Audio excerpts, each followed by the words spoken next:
Hello दोस्तों, राधे राधे। एक बहुत ज़रूरी बहुत ज़रूरी बात मैं आज आपको, वीडियो पूरी देखना। बहुत ज़रूरी बात मैं आपको बताऊंगी एक इस कहानी के थ्रू। मैंने पहले भी ये बात बोली थी, पिछले साल नवंबर में मैंने पहले भी ये बात बोली थी, मैं फिर बोलती हूँ। एक गौरी कोटियाल करके एक आईडी है, उत्तराखंड की महिला है, सिंगल मदर है, सिंगल पेरेंट है, उसका तलाक हुआ है, जवान बच्चे हैं। तो वो ना वीडियोस बनाती है और क्रॉप टॉप पहनती है। वो कहीं से वो नंगी नहीं होती, क्रॉप टॉप पहनती है, शौक है अपना, है ना। फिट है, फिजिकली फिट है, बॉडी ठीक है। तो उसको ना लोग बहुत ट्रोल करते हैं, इतने गंदे गंदे कमेंट्स। और दुख तब होता है जब औरतें भी उसको पता नहीं क्या क्या बोलती हैं, बहुत गंदा गंदा। चलो कुछ कुछ वीडियोस मुझे भी अच्छी नहीं लगती हैं उसकी, कुछ कुछ रील्स मुझे भी अच्छी नहीं लगती।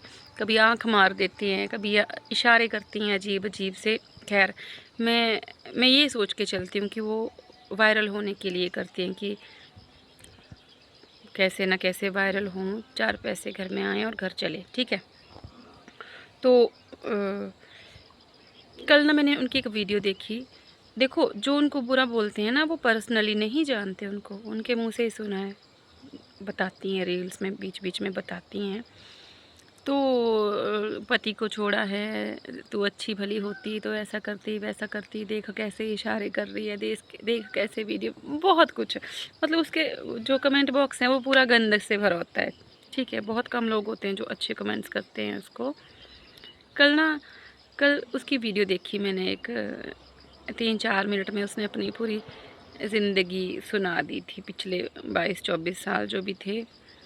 तो खैर, उसकी ज़िंदगी तो मैंने पूरी, मैं क्या डिस्कस करूँ आपके साथ ना। पर जो एक बात जो और बुरी थी वो ये थी कि कहती मैंने पाई पाई जोड़ के घर बनाया। कभी वो प्रधान रही, कभी कुछ बताए उसने अपने संघर्ष। पति नशेड़ी था, औरतबाज था। तो उस औरत ने पाई पाई जोड़ के घर बनाया और अपने पति के नाम पे घर बनाया, पति परमेश्वर के नाम पे। और बाद में उसी घर से धक्के मार पिटाई करके वो निकाली गई। और उसने फिर केस किया अपने घर को लेने के लिए, उसने केस किया, हार गई। 3 साल लड़ाई लड़ी, क्योंकि भाई कागज़ उसके नाम पर थे ना। कैसे साबित करती, जब घर उसके नाम पे बना दिया तो कैसे साबित करती कि मेरा है ना, मेरा मेरा ना मेरा दिल ही टूट गया उसकी बात सुन के। ये दर्द मैं समझ सकती हूँ, क्योंकि ऐसा ही कुछ मेरे साथ भी हुआ था पिछले साल नवंबर में।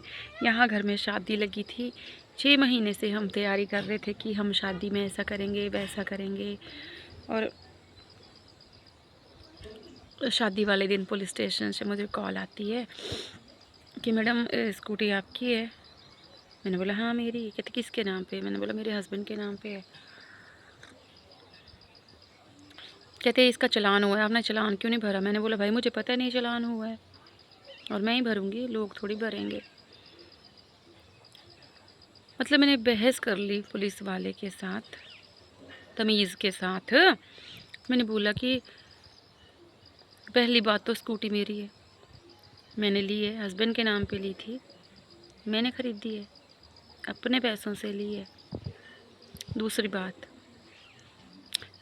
पहले तो उन्होंने ये बोला मुझे कुछ दिन पहले, शादी से कुछ दिन पहले जब कॉल आई, तो ये बोला कि आप अपने नाम पे, कहते आपके हस्बैंड की कंप्लेंट है, एप्लीकेशन दी है उन्होंने कि स्कूटी का चालान होता है और चालान के जो भी लेटर आता है वो मेरे घर को आता है। तो उन्होंने बोला कि चालान भरो आप। मैंने बोला भर देंगे जी, हमें पता ही नहीं था। कोई बात नहीं, हम भर देंगे। और कहते स्कूटी के कागज़ अपने नाम पे कर लो, आपकी है तो। मैंने बोला ठीक है जी, ऐसा भी कर लेंगे।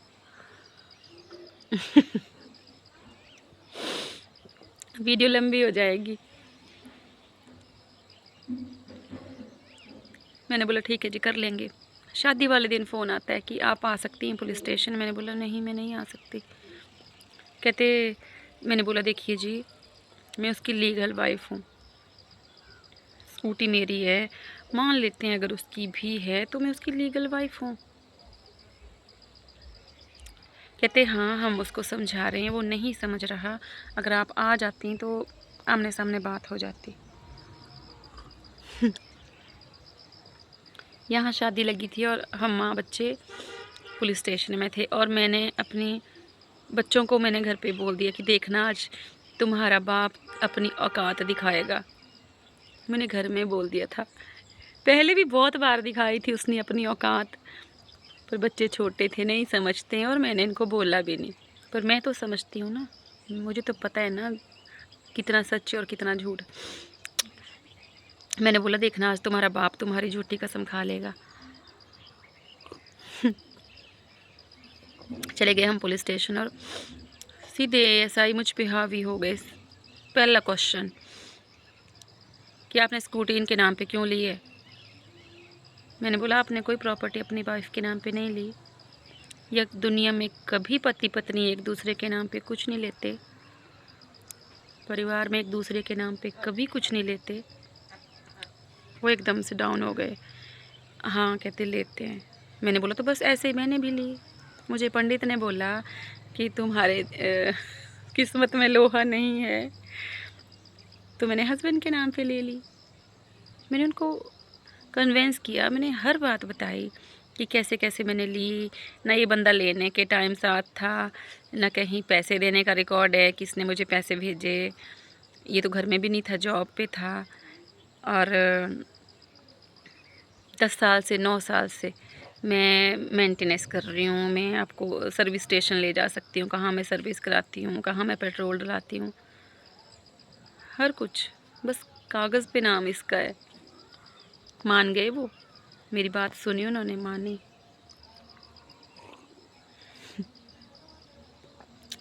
बंदा बोले, उन्होंने बोला कि आप ऐसा करो इनके नाम पे ट्रांसफ़र कर दो कागज़। आपको अगर चालान से प्रॉब्लम है कि आपके घर पे लेटर आता है तो आप ट्रांसफ़र कर दो। बंदा बोलता है कि नहीं, स्कूटी मेरी है, मेरे को स्कूटी चाहिए, स्कूटी मेरी है। जब उसकी कोई चाल नहीं चली तो एंड में उसने ये बोला कि इसने मेरे पैसे चुराए हैं, पत्नी ने मेरे पैसे चोरी किए हैं, फिर उन पैसों से स्कूटी ली है। तो उसको 9 साल बाद याद आया कि मेरे पैसे चोरी होके स्कूटी आई उन पैसों से। चलो बीच में मैं बैठी थी, आजू बाजू मेरे बच्चे बैठे थे, और मैंने बोला ठीक है अगर आपकी है ना तो अपनी बेटी उसकी तरफ थी। मैंने बोला बेटी के सिर पे हाथ रख के कसम खा लो, और उसने खा ली। उसने बच्चे के सिर पे हाथ रख दिया। जैसे उसने ये आंसू ज़बरदस्ती क्यों निकल रहा है बे, और इसी आंख से निकल रहा है। तो उसने कसम खा ली, और मैंने उसका हाथ झटका कि मत खा मेरे बच्चों की झूठी कसमें, मत खा, कुछ तो शर्म कर ले। और उतने में मेरी नज़र पड़ी ना, मेरा बेटा रो रहा था, वो मेरी बातें सुन रहा था जो हो रही थी पुलिस के साथ। तो उधर उधर नज़र पड़ी तो बेटी भी रो रही है।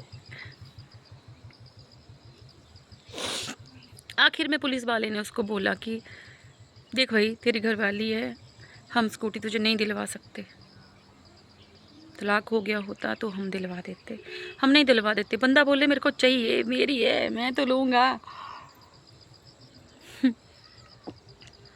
तो उन्होंने बोला कि तुझे स्कूटी चाहिए तो चला जा केस कर, हम नहीं दिलवा सकते। मैंने बहुत सोचा मैंने बहुत सोचा कि हाय अब ये स्कूटी के लिए केस करेगा।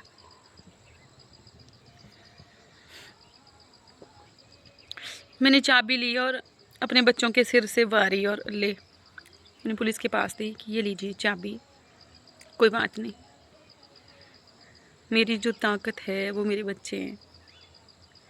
इसकी ताकत पैसा है, गाड़ी बंगले स्कूटी हो सकती है, मेरी ताकत मेरे बच्चे हैं। और हमने स्कूटी छोड़ी और हम घर आए। वो स्कूटी पता है, एक एक पैसा जोड़ के, दिन रात कपड़े सिल के मैंने ली थी। बचपन का शौक था, पता है।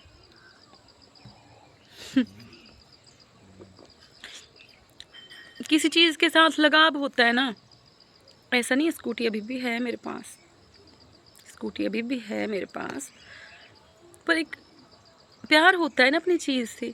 उस स्कूटी पे मेरे बच्चों का बचपन बीता है।